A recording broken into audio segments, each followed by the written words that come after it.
नमस्कार.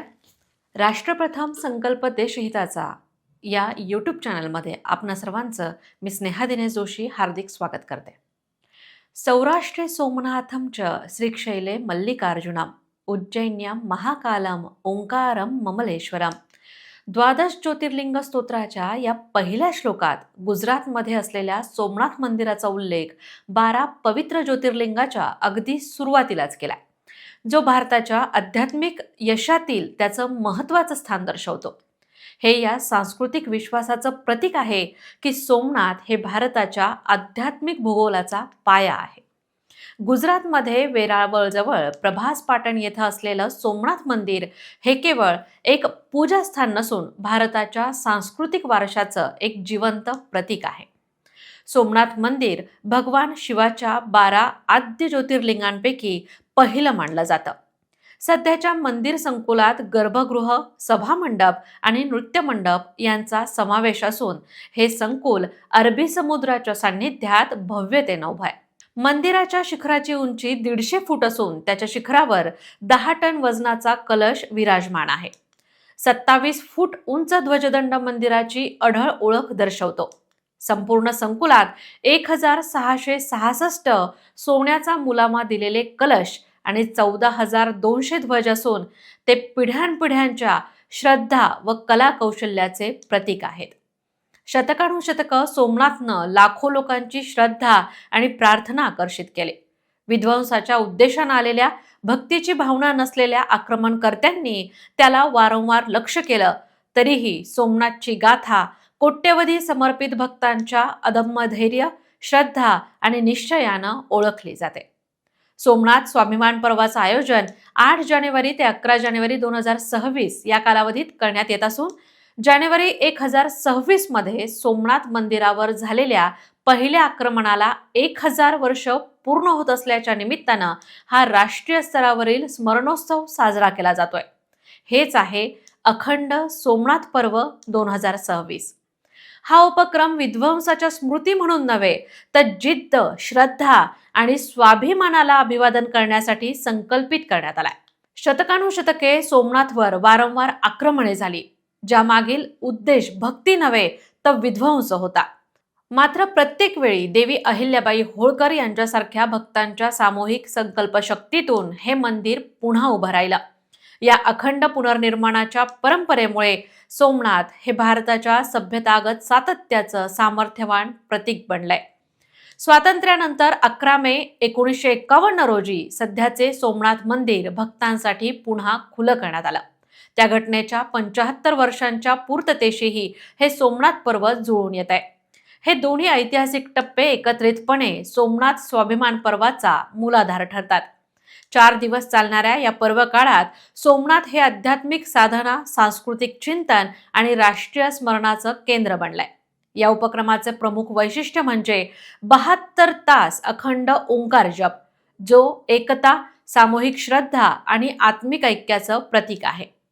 यासोबतच मंदिर नगरीत भक्ती संगीत, आध्यात्मिक प्रवचने तसेच विविध सांस्कृतिक कार्यक्रमांचंही आयोजन करण्यात आलंय. सोमनाथ स्वाभिमान पर्व हे भारताच्या सनातन प्रवासातील अभिमान, स्मरण आणि आत्मविश्वासाचं सामूहिक प्रतीक म्हणून उभं राहिलंय. सोमनाथचा ऐतिहासिक वारसा प्राचीन भारतीय परंपरेत खोलवर रुजलेला आहे. सोमनाथ वसलेलं प्रभास तीर्थ हे भगवान शिव आणि चंद्रदेवांच्या उपासनेशीही संबंधित मानलं जातं. परंपरेनुसार चंद्रदेवांनी या स्थळी भगवान शिवांची आराधना केली आणि त्यांच्या शापातून मुक्ती मिळवली. त्यामुळेच या तीर्थस्थळाला अत्यंत महान असं आध्यात्मिक महत्त्व प्राप्त झालंय. शतकानुशतकं सोमनाथनं अनेक पुनर्निर्माणाचे टप्पे अनुभवले असून प्रत्येक टप्प्यात या काळातील श्रद्धा, कलात्मकता आणि साधन संपत्तीचे प्रतिबिंब दिसून येतं. प्राचीन नोंदींमध्ये विविध कालखंडात वेगवेगळ्या साहित्याचा वापर करून येथे मंदिरं उभारली गेल्याचा उल्लेख आढळतो, जो पुनर्निर्मिती आणि सातत्याचं प्रतीक आहे. सोमनाथच्या इतिहासातील सर्वात अस्थिर आणि संघर्षमय कालखंडाची सुरुवात 11व्या शतकात झाली. जानेवारी 1026 मध्ये मेहमूद गझनीनं सोमनाथवर पहिला हल्ला केला होता असं नोंदवलं गेलंय. यानंतरच्या दीर्घ कालखंडात शतकानुशतकं हे मंदिर वारंवार उद्ध्वस्त झालं आणि पुन्हा उभंही राहिलं. तरीही सोमनाथ लोकांच्या मनातून आणि स्मृतीतून कधीच लोप पावलं नाही. मंदिराच्या विध्वंस आणि पुनरुज्जीवनाचा हा प्रवास जागतिक इतिहासात अद्वितीय आहे.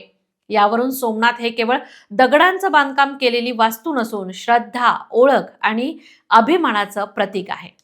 कार्तिक शुद्ध प्रतिपदा अर्थात दिवाळीच्या दिवशी म्हणजेच 12 नोव्हेंबर 1947 रोजी सरदार वल्लभभाई पटेल यांनी सोमनाथच्या अवशेषांना भेट दिली आणि मंदिर पुनर्निर्माणाचा दृढ संकल्प व्यक्त केला. सोमनाथचं पुनर्स्थापन हे भारताचा सांस्कृतिक आत्मविश्वास पुनर्स्थापित करण्यासाठी अत्यावश्यक आहे, हा विश्वास त्यांना होता. जनसहभाग आणि राष्ट्रीय संकल्पनेतून या मंदिराचं पुनर्निर्माण करण्यात आलं. कैलास महामेरू प्रसाद स्थापत्य शैलीत उभारलेलं सध्याचं सोमनाथ मंदिर 11 मे 1951 रोजी तत्कालीन राष्ट्रपती डॉक्टर राजेंद्र प्रसाद यांच्या उपस्थितीत विधिवत प्रतिष्ठापित करण्यात आलं. हा सोहळा केवळ मंदिराच्या पुनःउद्घाटनाचा नसून भारताच्या आत्मसन्मानाच्या पुनर्स्थापनेचा ऐतिहासिक क्षण ठरला. वर्ष 1951 मध्ये पुनर्निर्मित सोमनाथ मंदिर भक्तांसाठी पुन्हा खुलं करण्यात आलं. पंतप्रधान नरेंद्र मोदी यांच्या 8 ते 11 जानेवारी 2026 दरम्यानच्या नियोजित दौऱ्यामुळे सोमनाथ स्वाभिमान पर्वाला आता राष्ट्रीय महत्त्व प्राप्त झालंय. 10 जानेवारी 2026 रोजी पंतप्रधान सोमनाथमध्ये उपस्थित राहून स्वाभिमान पर्वाच्या निमित्तानं आयोजित महत्त्वाच्या आध्यात्मिक कार्यक्रमांमध्ये सहभागी होतील. संध्याकाळी ते मंदिर परिसरात सुरू असलेल्या 72 तासांच्या अखंड ओंकार जप कार्यक्रमात सहभागी होतील. हा कार्यक्रम निरंतर श्रद्धा, एकता आणि सांस्कृतिक सामर्थ्याचं प्रतीक असणार आहे. त्याच संध्याकाळी पंतप्रधान स्वाभिमान पर्वाच्या सोहळ्याचा भाग म्हणून आयोजित केलेला ड्रोन शो देखील मोदी पाहणार आहेत. सोमनाथ स्वाभिमान पर्वामुळे भारताच्या नागरी सांस्कृतिक आत्मविश्वासालाही नवी उभारी मिळणार आहे. या पर्वाच्या माध्यमातून विनाशाचा नाही तर लवचिकतेचा, भीतीचा नाही तर श्रद्धेचा सन्मान केला जाणार आहे. सौराष्ट्राच्या समुद्रकिनाऱ्यावर उभं असलेलं सोमनाथ मंदिर जगभरातील भारतीयांना प्रेरणा देत आहे. यासोबतच विघातक शक्ती इतिहास जमा होतात, मात्र सदाचार, एकता आणि स्वाभिमानावर आधारलेली श्रद्धा चिरकाल टिकून राहते, या तत्वाचंही हे मंदिर स्मरण करून देतं. म्हणूनच पंतप्रधान नरेंद्र मोदी यांनी सोमनाथचं आध्यात्मिक सार मांडणारा एक संस्कृत श्लोक म्हटलाय. आदिनाथेन शर्वेण सर्व प्राणी हिताय वै आद्य तत्वद्यादहानीन क्षेत्रमेतत् महाप्रभम प्रभासीतम महादेवी यत्र सिद्ध्यंती मानवा.